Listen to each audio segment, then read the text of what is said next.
بڑا ضروری ہے کہ قربانی کے جانور میں جو حصے ہیں، چھوٹے جانور تو ایک ہی فرد کی طرف سے اس کی قربانی ہو سکتی ہے۔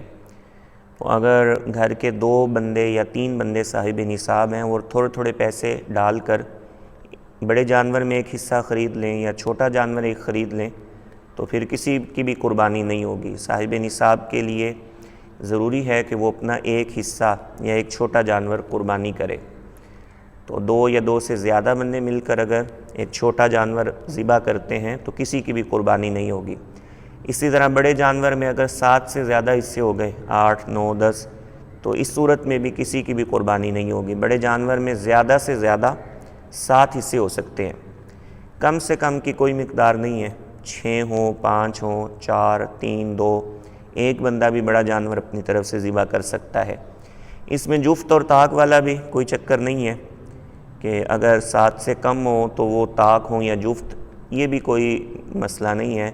یعنی اگر 6 بندے کرنا چاہیں وہ بھی کر سکتے ہیں، 4 بھی کر سکتے ہیں، 2 بھی، تو 7 سے کم جو ہے اس کی بھی کوئی تعداد متعین نہیں ہے۔ 7 سے جتنے بھی کم ہوں وہ بڑا جانور قربانی کا ذبح کر سکتے ہیں، 7 سے زیادہ حصے نہیں ہو سکتے۔ تو اگر 7 سے زیادہ حصے ہوں گے ایک بڑے جانور میں تو پھر کسی کی بھی قربانی درست نہیں ہوگی۔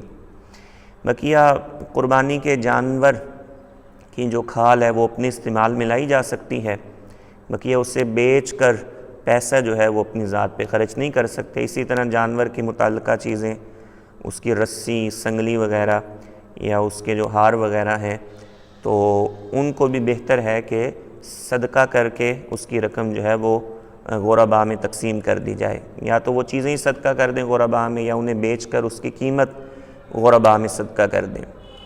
قربانی کا جانور اگر دودھ دیتا ہے تو اس کا دودھ سکھا دیں، یعنی ٹھنڈے پانی کے چھینٹے مار کے سکھا دیں۔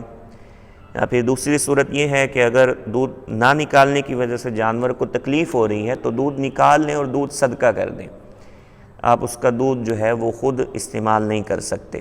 قربانی کے جانور سے منفعت آپ نہیں اٹھا سکتے، فائدہ نہیں اٹھا سکتے۔ قربانی کا جو جانور ہے اس پر آپ بوجھ وغیرہ نہیں لاد سکتے، اسی طرح اس کا دودھ وغیرہ نکال کر آپ استعمال نہیں کر سکتے۔ تو بہرحال